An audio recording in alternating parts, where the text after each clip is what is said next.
Selamat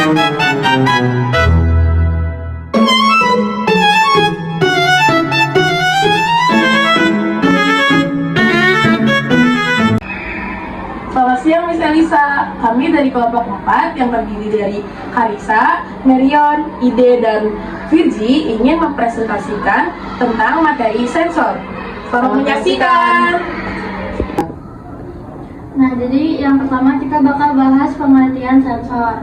Jadi sensor merupakan alat atau media yang digunakan untuk merekam radiasi elektromagnetik yang dipantulkan atau dipancarkan oleh objek pengamatan.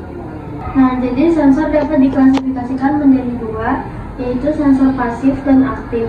Nah, sensor pasif sendiri merupakan sensor yang menerima radiasi yang telah dipancarkan atau dipantulkan oleh suatu objek, tapi dia nggak bisa mengirimkan radiasi tersebut.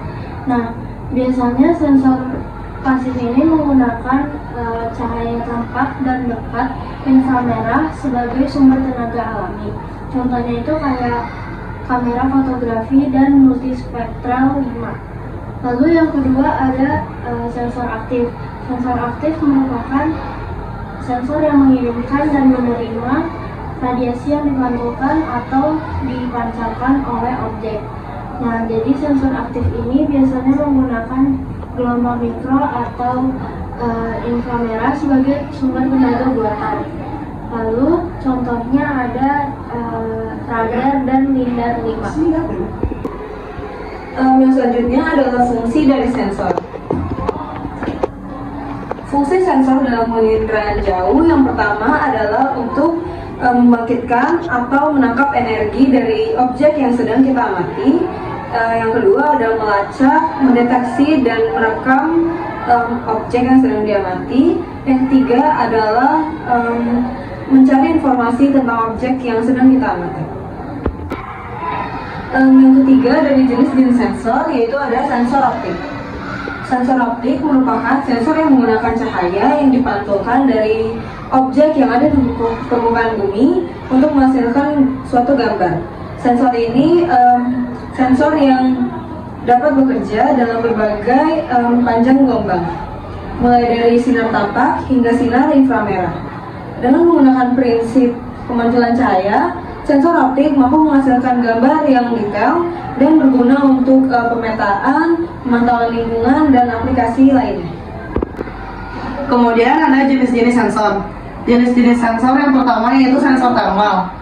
Sensor thermal ini bekerja untuk mendeteksi radiasi inframerah yang dipancarkan oleh objek berdasarkan suhu mereka. Sensor tersebut juga digunakan untuk mendeteksi perubahan suhu di permukaan bumi, seperti aktivitas vulkanik, kebakaran hutan, atau juga perubahan suhu laut.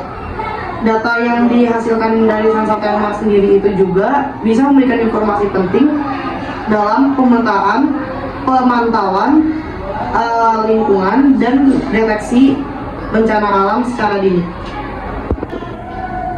Kemudian ada juga kelompok dasar yang dimiliki oleh sensor penginderaan jauh ini. Yang pertama itu ada resolusi spasial. Nah, resolusi spasial ini tuh untuk membedakan objek yang kecil. Jadi semakin kecil dari objek yang direkam oleh sensornya itu, semakin baik juga resolusi spasialnya. Kemudian yang kedua ada resolusi spektral. Kemampuan dari resolusi ini itu untuk merekam rentang panjang gelombang. Jadi semakin baik resolusi spektralnya dari sensor tersebut, bertambah panjang juga gelombang yang direkam. Kemudian yang ketiga ada resolusi radiometrik. Kemampuan sensornya ini itu dengan cara membedakan objek berdasarkan perbedaan sifat pemantulannya atau pancaran gelombang elektromagnetiknya. Kemudian yang terakhir ada resolusi thermal. Resolusi thermal ini dia itu kegunaannya untuk mengenali objek berdasarkan perbedaan suhu. Sementara itu, proses perekaman sensor yaitu dibagi menjadi dua. Yang pertama yaitu ada sensor fotografik. Sensor yang digunakan dalam sistem fotografik adalah kamera. Selanjutnya ada sensor non fotografik.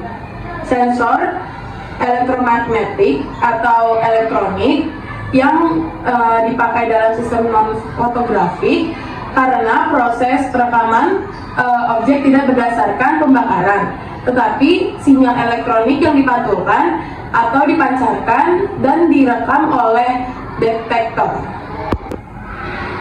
Lalu yang kedua ada sensor radar.